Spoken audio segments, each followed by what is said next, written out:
Hey gunfighters, welcome to Gunfighter Life, the podcast where we talk about firearms, tactics, all manner of things, the right way with God at the center, Judeo-Christian values, and real-world first-hand experience. Today we're going to be talking about pocket pistols, a broad and somewhat hard to quantify category, but I think that it deserves a little attention, a little oratory here on Gunfighter Life. With that, I'll plug in the bio and then we'll get into it. So, who am I? Who is this person talking to you from across the internet? Why should you listen? First and foremost, I am a Christian, a servant of God, and a follower of Jesus Christ. God has blessed me to do many things in my life, for I could do nothing apart from Him. U.S. Marine Corps combat veteran, did a couple of tours in Iraq. As an assaultman after my combat tours, I was an urban warfare instructor for the Marine Corps under Mojave Viper. Also served in the U.S. Army, both full-time and part-time National Guard. Also did several years in law enforcement, LAPD. I worked regular assignments and more specialized assignments. Been a private contractor for a 3-letter government agency. That's all I'll say about that. Been blessed to be a state rifle and pistol champion and West Coast regional rifle champion. Won more shooting competitions with the talent that God's given me than I can actually remember. Was blessed to be the commander of a tactical team in a large metropolitan area. Our primary job, the reason we primarily existed, was to stop active shooters. I got the opportunity to head up and be the commander of that team. I grew up around guns, hunting and shooting and competing at a very early age. Been blessed to hunt all over this beautiful country, from whitetail on the East Coast to mule deer on the West Coast, and bear and elk and all manner of things. I've even been a professional big game hunter and guide. But again, most importantly, I'm a Christian. And I am your host, Michael Milito. Welcome to the podcast. So, pocket pistols. Probably more correct would be pocket handguns, because I'm going to talk about both revolvers and semi-automatics, which are both handguns. Pocket handguns, pocket carry. Why? I guess that's the first thing we should tackle.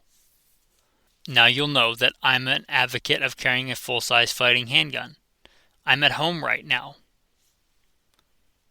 I'm actually sitting in the truck because the wife is trying to sleep and it's late and I had errands to get done today and other business stuff to get done, so quite a bit more goes into running the podcast than just talking into the microphone. So it's going on past 10 o'clock. The wife's getting up early for work. So here I am out in the truck talking to you. But I'm carrying a full-size fighting handgun in the driveway. I guess in a driveway. It's not my driveway. But anyway, I'm a big fan of carrying a full-size fighting handgun. I think they're easier to shoot, easier to manipulate, easier to clear malfunctions, easier to get first, second, third round hits on target consecutively. Accuracy, speed, and consistency. I'm a big advocate of that. However, I will concede there are times when that is not feasible, and a small handgun is better than no handgun. But why a pocket? Well, a couple of reasons. I usually will wear an outer garment to cover up my handgun. You may not be able to, for whatever environment, for either a non-permissive environment or just convenience. If you're literally out mowing the lawn in a pair of shorts and no shirt because you want to get your vitamin D for the day, you might not care and just open carry in that scenario, but if you wanted to conceal carry, pocket carry might be one of your only options. Perhaps you have to wear, a pair of cotton Dockers and a polo shirt for whatever your uniform of the day is. And you got to tuck in that shirt and your For whatever scenario you may choose to carry in a pocket. One of the big things I like about strong side pocket carry is it's in a similar orientation to where I normally carry a gun, which is strong side hip, 3 o'clock. That's where I advise you to carry most of the time if you can. That's where you're probably going to have to carry if you go take a class and instruction if you shoot competition. Strong side hip. So it's pretty easy continuity of training. Once you grab the gun, the rest of the motion is pretty similar because it's in a similar place. Not exactly, but pretty similar. Also, let's talk about offside pocket carry. I did this as a police officer when it was a backup gun. If you are carrying a backup gun, it might behoove you to have it on the opposite side of your strong hand because you have a gun on your strong hand. If something happens and you can't get to that gun, you're literally being pinned to the ground by, one or more people and you can't get to that gun. You have a gun on the other side. You should practice drawing your gun with both hands, but let's just say, ergonomically, you can't physically draw the gun out of your holster with your left hand. Well, now you have an option on your left side, assuming you're right-handed, which most people are. Just an idea if you're carrying weak side pocket. I would only advise that if you're carrying two guns. Quick aside, that's why I usually carry my go-to E.D.C fixed blade in my weak side pocket. That way I have a defensive option. Granted, it's a knife, but it's a defensive option on both sides if similar reason.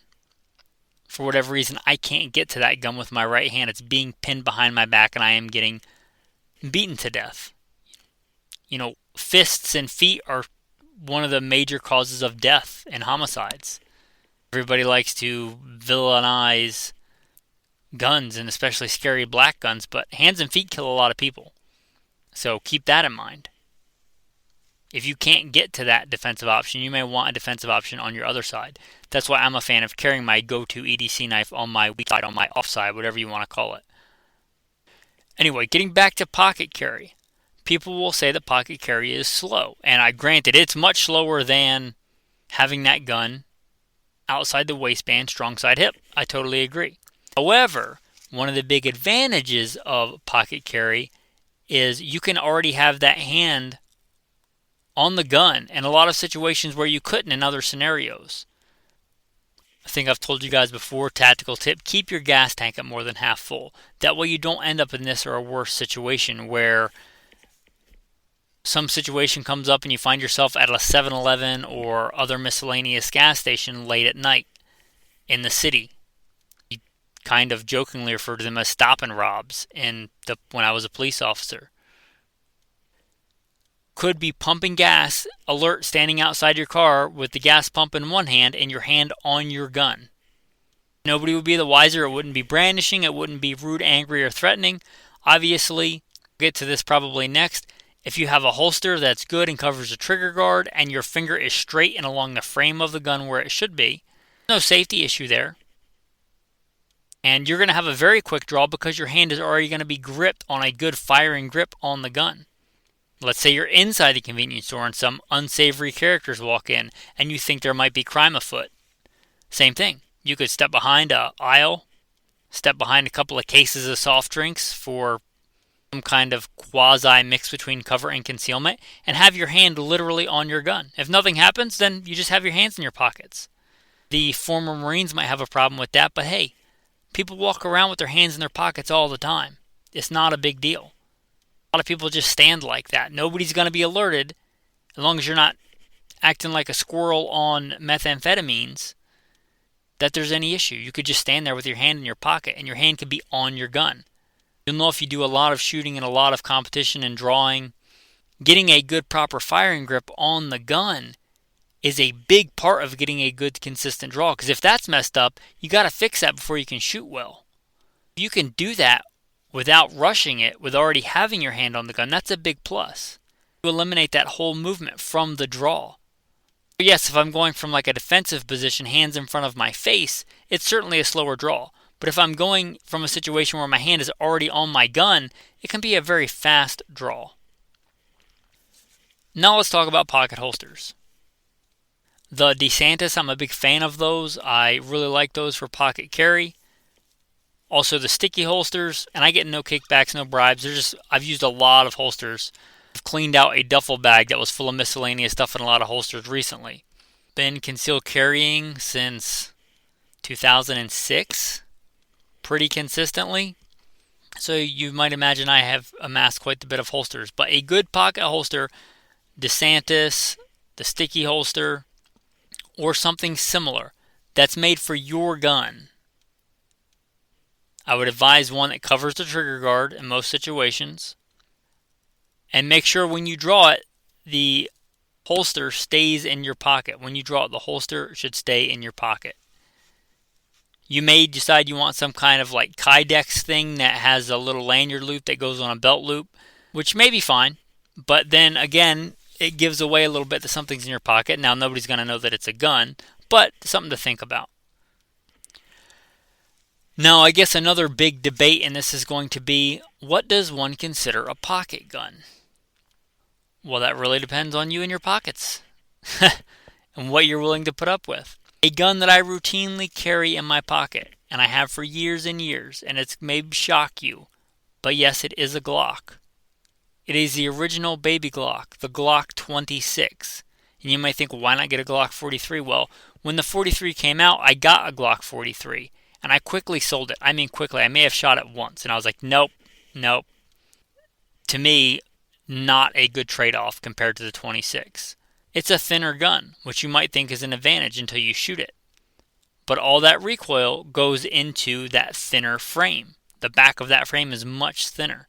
And for me, I did not think the juice was worth the squeeze. It may have been a little marginal bit thinner, but the shootability went way down for me. I could shoot that 26 much better than I shot the 43. And the 26 has the advantage of taking all the regular Glock mags. It'll take a Glock 19 mag, it'll take a Glock 17 mag. So I went back to the 26, got rid of the 43 and went back to the 26. I consider that a pocket carry gun. I carry it routinely in a pocket. I used to have a Smith & Wesson compact, and I like the Smith & Wesson M&P. I like it better than a Glock. It was just that little bit bigger. If you looked at them on like specs on a spreadsheet or something, or on their little specs on the company websites, it wouldn't look like it was that much bigger, but it was just bigger enough that it didn't make a good pocket gun. I want to walk around and look like I was smuggling ball bearings in my pocket, like my whole pants weighted down. The 26 is just at the verge of being too big, but it's not. It's, for me, again, I think a pocket gun. That may be different for you, but I would consider that a pocket gun. The way I normally carry that gun is when I can't carry a full-size fighting handgun. I'm doing an activity where it's not advantageous, I will carry it just behind 3 o'clock, so like 4 o'clock, or a little bit more, inside the waistband holster. So it's a very similar draw to my normal draw.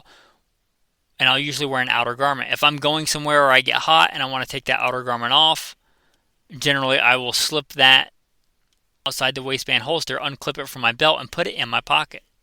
With that lanyard I talked about, when I draw it, the holster stays behind and the gun comes out. So it's kind of a hybrid. I'll usually carry it inside the waistband, but sometimes I'll put it in the pocket if it's more convenient. And since we're talking about the Glock 26, I guess it's time to get into some models of what I would consider very good pocket guns. Now, this is not going to be an exhaustive list. If you're like, he forgot the whatever. This is not an exhaustive list. This is a list of what I would consider good pocket guns. Now, in talking about different models, I'm going to mention caliber. No surprise if you've listened, I've done several episodes recently. I think for the vast majority of situations, 9mm is where it's at. It is the de facto go-to defensive caliber of our era, and I think it deserves that spot. However, this is one of those caveats. The Glock 26 and 9mm I think shoots very well, but if you get into the super small, uber subcompact 9mm, Again, to me, a lot of times the juice is not worth the squeeze. Don't consider the juice worth the squeeze in the Glock 43. For when I shoot it, I have to adjust the grip, or it takes me much longer to get fast, accurate, consecutive hits on target. I would rather step down in caliber and get repeated hits on target quickly. Gunfights are often quick, violent, dirty, and fast. Would you rather deliver 2 or 3 380s or 1 9mm?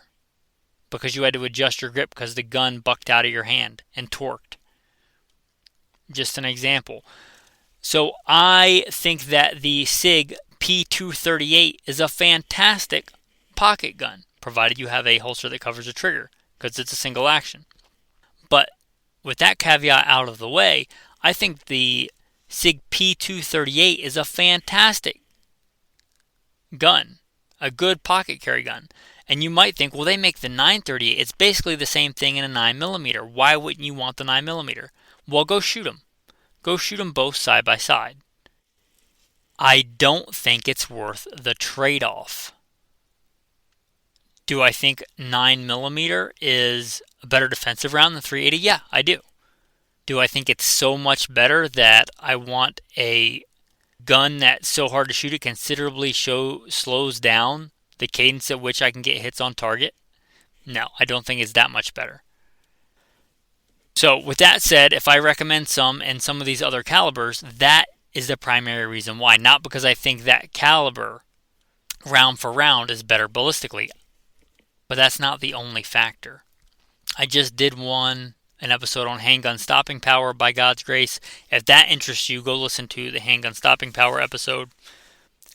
That said, that SIG 238, kind of a classic. It's a great gun. I think very easily a pocketable gun, again with a proper holster, and if you are willing to keep your finger straight and off the trigger, you have good trigger discipline.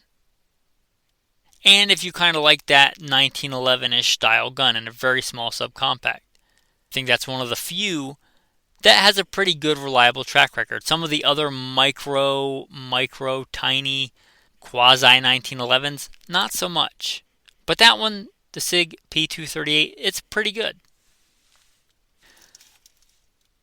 Some of the more iconic ones, ironically, I don't know that they're that good a pocket gun, even in 380, like the Smith & Wesson Bodyguard and the Ruger LCP. Yeah, they're in 380, but they're still very snappy. They're tiny, lightweight little guns. I do really like the LCP in 22. I'm not advocating 22 as a great defensive round most of the time. But even in that small gun, since it's 22, it's not unpleasant to shoot, and getting fast, accurate hits on target is a good thing. I would put that one pretty high on the list, especially if you want one you're going to train and shoot with a lot without being prohibitively expensive. That Ruger LCP in 22. The Glock 42. It's a little bit better. It's a little bit smaller, but I think if you shoot them both side by side, I think it is quite manageable in the 380, especially if you don't go on the hotter end of the 380 loads. Now, the big one in the room, some people may not consider it a pocket gun, but I probably would. I'd say it's on par, depending on you and your pockets. The SIG 365. I think the XL is a better, more shootable gun. I would definitely go for the XL unless it wasn't carryable in my pocket. But I think the standard 365, almost certainly sans optic, so no optic if you're pocket carrying. But just a standard 365 is probably a pocketable gun. And it's a really good shootable gun in 9mm. Again, it's right at that edge, like the Glock 26, where, yeah, it's a 9mm and it's a pocket gun, but it is shootable and controllable in 9mm. So that's a good 9mm choice, I'd say. One of the ones that was kind of a game changer early on in the carry gun world, and again, this is right on the border, it may or may not be for you, but the Smith & Wesson Shield. Just a standard shield. It's a good shooting gun. If your pockets are up for it and you're up for it, I think a pocket gun. The standard one is good in 9mm. Also, the E.D.C. It's a good gun as well. don't think that, and it's a fine recommendation for women, for new shooters, but it's a good gun all around. Don't think it's just for new shooters. The Smith & Wesson E.D.C Shield, whether N9 or 380, might be another choice where if I was choosing between those two, I might go 380 just for the recoil. But even in 9mm, I don't think the recoil is prohibitively bad. And I think the EZs, because they're a hammer-fired gun, I think honestly they have a better trigger. They even make the Performance Center ones. I think they're a fine choice. One that doesn't often get a lot of love, the Keltec P32. Now, a lot of people are familiar with the Keltec P3AT, P380. However, those are quite snappy little guns too. I believe just on par with the Ruger LCP, which I can consider a little bit too snappy to be very effective. They're not ineffective, but there's better choices, I think.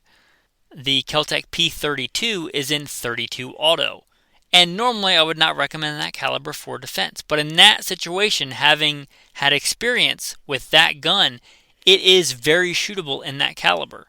And I would take that caliber over .22 long rifle if for no other reason than it's a centerfire cartridge with centerfire reliability.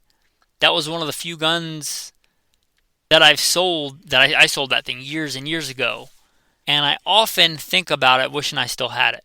Because it was so carryable, it was so light, it was so handy, and it shot really well.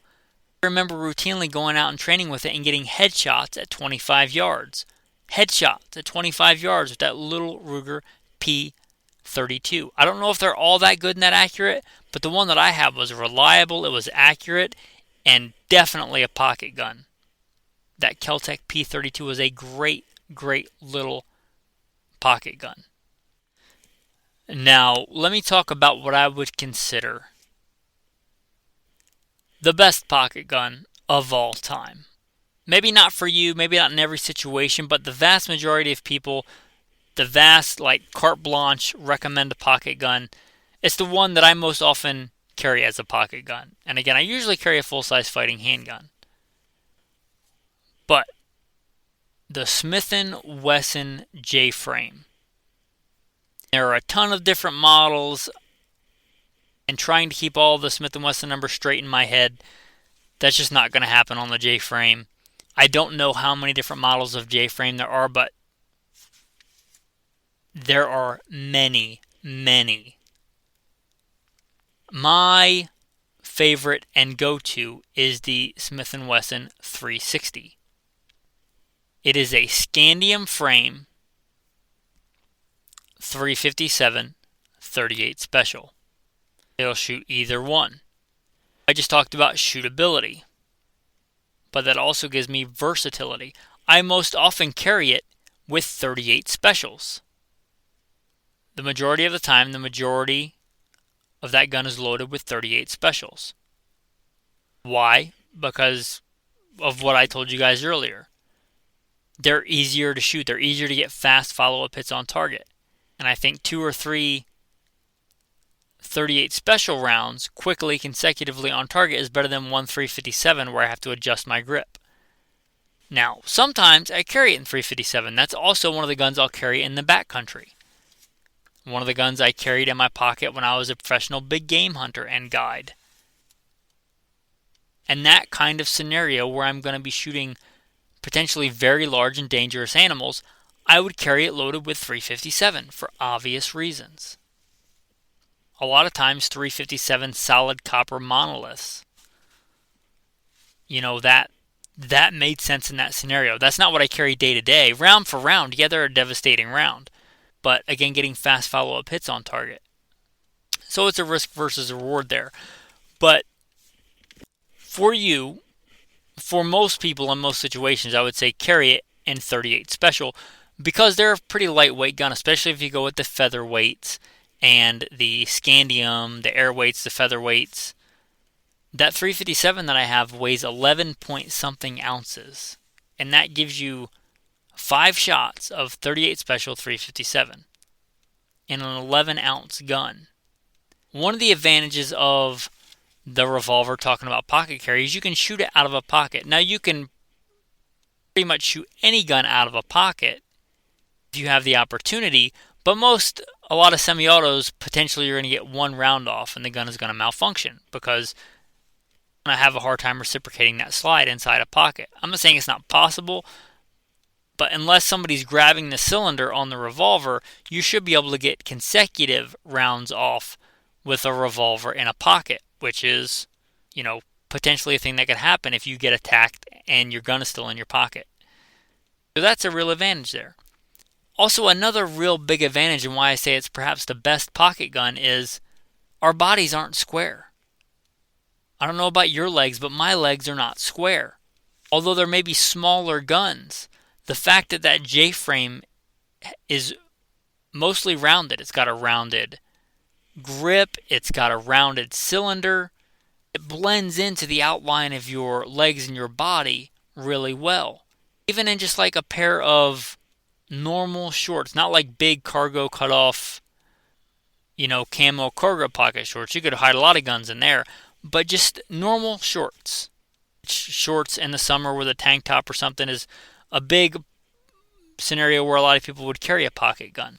And something like that, just to me, they carry a lot better. They print a lot less. Even if they see there's something in the pocket, it's like a rounded shape in your pocket. It's a lot less obvious that it's a firearm. And for the reason that they're rounded, I think they carry more comfortably, even than some smaller semi-autos, because they have that round profile. Also, there's some advantages in CQB and contact shots. As in most semi-autos, if I press that muzzle hard into the target, it's probably going to take the gun out of battery and the gun won't fire. The vast majority of semi-autos. That revolver, I can shove that muzzle in as hard as I want into a target and pull the trigger, and it's going to go off just fine. Again, in some scenarios, that's a big advantage. Also, pockets can be pretty dirty, nasty places. If you pocket carry regularly, you might be familiar with the pocket grit and grime and sand and lint that gets on a pocket gun. You should still maintain your gun. However, the revolver has a lot less places for that dirt and grit and grime to get into the working parts of the gun. I'm not going to stand here and tell you that revolvers are more reliable than semi-autos. I'm telling you in this scenario, a good tight fit side plate on a Smith & Wesson J-frame or other similar guns. In a revolver, they're more forgiving of neglect as far as that kind of stuff getting into the operating mechanism of the revolver itself. There are a lot of good defensive rounds in .38 Special. Make sure you get one that is designed to perform and expand in a very short barrel, because the Smith & Wesson J-frame in general has a, I believe, 1 7/8 inch barrel, so under 2 inch barrel, if I remember correctly. I've been carrying a Smith & Wesson J-frame for years. I talked about 2006. I was LAPD. I got issued my duty gun, but we had to buy our backup gun. I bought a Smith & Wesson J-frame. I still have it. In fact, I still carried it a day or two ago in my pocket. I was doing some mountain biking. My big gun in my baby bug-out bag, my sling bag on my back, had that gun in my pocket. I have that gun in my pocket if I couldn't get to the other gun. Still carry it. My secondary now because I have the 360 PD, but I forget what number designation that is. But it's a 5-shot 38 Special. Stainless steel airweight. Phenomenal pocket gun. Still a good pocket gun. I have broken it and had to send it back to Smith & Wesson. Yes, revolvers do break. But again, I've been carrying that thing since 2006. And of all the guns I've gotten rid of, I've never gotten rid of that one. It's a great gun. They're great pocket guns. And since they've been around so long and there's so many, I think they're a good used buy, because a lot of people that buy them probably don't shoot them a lot. Here's the caveat. A lot of people recommend these for like women and new shooters. I would not. I would say they're more for an intermediate advanced level shooter. If you're brand new to handguns, I'm not going to recommend you get a Smith & Wesson J-frame. If you have a little bit of experience and you're not intimidated by a little bit of recoil and a long double action trigger, I think they're a phenomenal pocket carry choice. There are a couple of loads that I really like if you can find them. I've had a hard time as of late since the COVID annihilation. And I don't mean annihilation as in people, I mean annihilation as in ammo and ammo availability. There's a lot more ammo on the shelves now than there was in during the pandemic and right after, but still some loads are hard to find. If you can get it, the Spear Gold Dot short barrel 135 grain plus P 38 special. It's a good go-to load. One that I prefer as much or more than that is the 130 grain Winchester Train and Defend. Phenomenal, phenomenal load. Easy to shoot, well performing in that barrel length. Anyway, if you're looking at the J-frame, those loads, they're not the only two, but I'm just going to throw out two there if you're looking. And going back to the pocket guns in general, don't assume some of the worst advice I hear, and even from people that I generally agree with, they might say carry what your local PD carries for court reasons or whatever. Well, I say worry about problem number one first, stopping the threat. Hollow points are velocity based. If you cut that barrel down a lot, and going from when that local police agency carries a Glock 17 and you carry a Smith & Wesson Shield, that's a far shorter barrel. You're going to lose a lot of velocity without getting into physics and everything. You're going to have a lot more unburnt powder in general in that shorter barrel, which means some of that energy is not obtained, which means you get less velocity. You may drop below the point at which that hollow point will expand in that shorter barrel. And we're talking pocket guns, so you're probably talking a shorter barrel.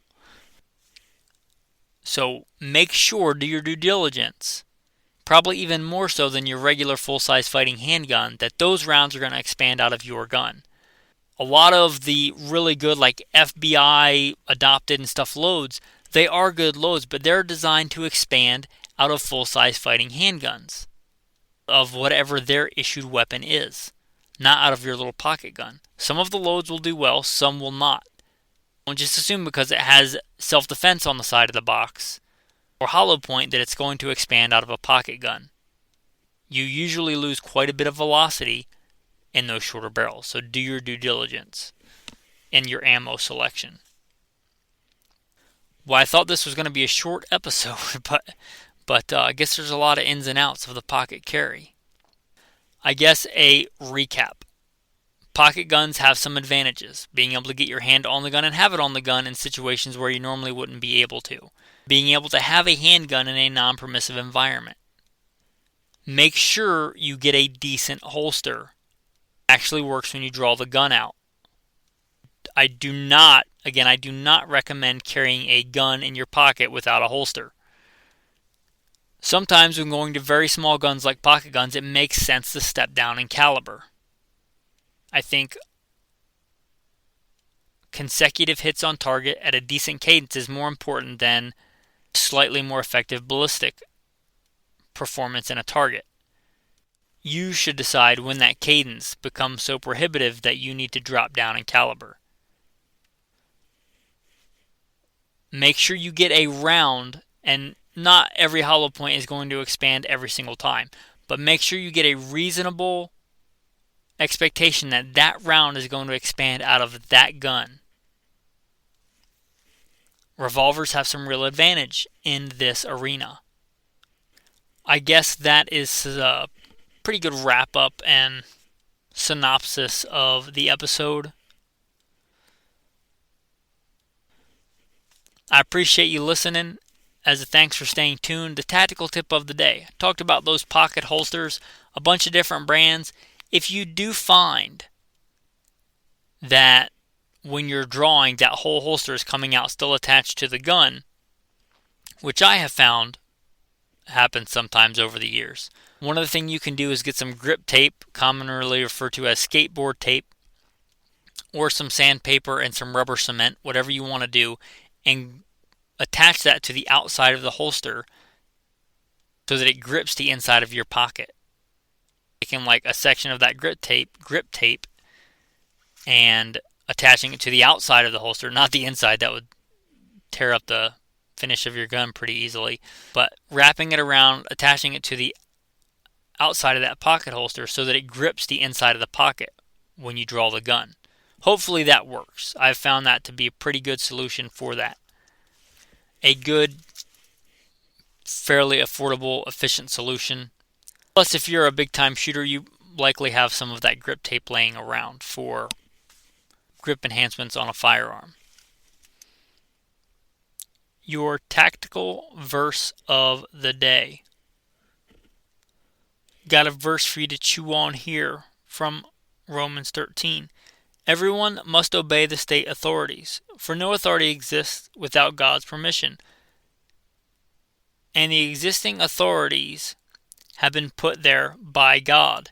Whoever opposes the existing authority opposes what God has ordained, and everyone who does so will bring judgment on himself. For rulers are not to be feared by those who do good, but by those who do evil. Would you like to be unafraid of the man in authority? Then do what is good, and he will praise you. With that, men, thanks for listening, and have a blessed day.